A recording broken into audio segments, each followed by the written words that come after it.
just a quick review of the Dveken plantar fasciitis night splint sock. So yeah, this is actually, there used to just be plantar fasciitis night splints, okay? And a splint is actually something that you think of as being more rigid, where there's actually metal or plastic, so it's really rigid. So that's what you think of as a splint. Then they started coming out with these that are more like socks, which I really like because you're supposed to wear this thing most of the night, if not all night. And if you have a big old clunky brace, made of metal and plastic, it's heavy, it's going to be hard to sleep in the thing. And that was always the problem with these night splints. But now they're coming out with these softer ones, and they're called night splint socks. So I really like that. This is actually one of the less bulky ones that I've seen. Less bulky means it's going to be a lot easier to sleep in. And if you can sleep in and keep it on, it will help you out.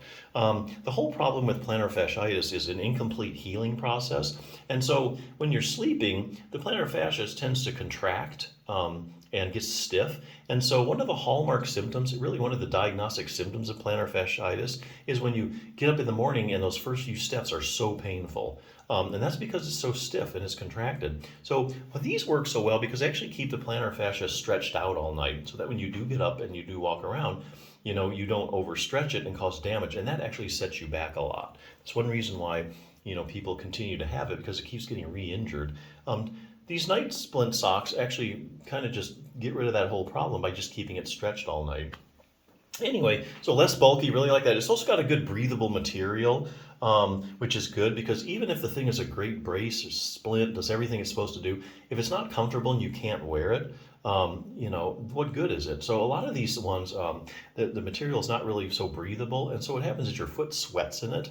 It becomes like a sweat splint. Anyway, and so the splint starts to absorb the sweat, and it starts to stink, and then you got to worry about washing the darn thing. So best to start out with a highly breathable fabric. So I think this is, that's another feature I like about this, got a breathable fabric.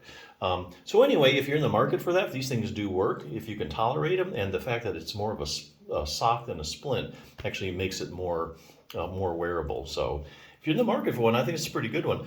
Like I said, the whole process that goes on with plantar fasciitis is an incomplete healing process. A lot of people don't know this, but there's actually no inflammation when it comes to plantar fasciitis. The whole plantar fasciitis thing is really a misnomer. And if you read the literature later on, they actually started calling it plantar fasciosis. So it's really not a fasciitis anymore, but a fasciosis, meaning it's more of a incomplete healing process. Itis usually denotes inflammation. But anyway, whatever you call it, there is no inflammation, and I can prove that. How do you know for sure? So I found all the studies, the 5-minute plantar fasciitis solution has a good technique actually to get rid of plantar fasciitis. But anyway, so how do you know that how can you say for sure, oh, there's no inflammation, plantar fasciitis? Well, if you have inflammation in your plantar fascia, what you should be able to do is you should be able to find inflammatory cells in it, okay? So what this book did is they took, let's see if I can find it real quick. They took all the studies, let's see here, I've missed over it.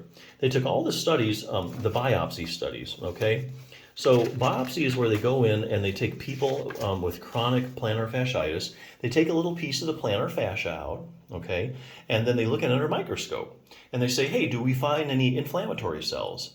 And guess what? They don't find any, okay? So there's no inflammation, because if there is inflammation, those cells would be present. What they do find, though, are cells that are trying to heal, help your tissues heal.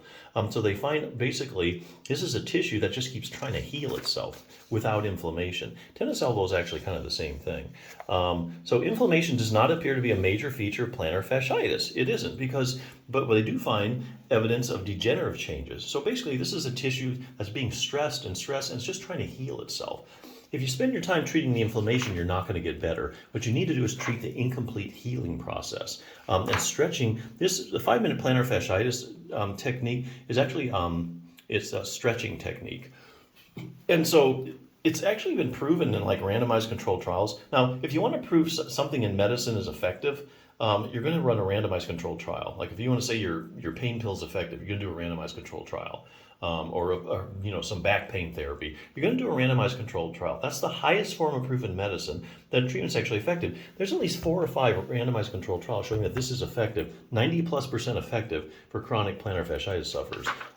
So not only it's a stretching technique, but not only does it show you how to stretch, It's a specific stretching technique, but also timing is everything when you stretch it, so you don't keep re-injuring the plantar fascia. Anyway, something to check out sometime. But hey, if you're looking for a good night splint, I think this is one of the more wearable ones. I like that it's really, less bulky than a lot of the ones that I've looked at. So definitely check it out.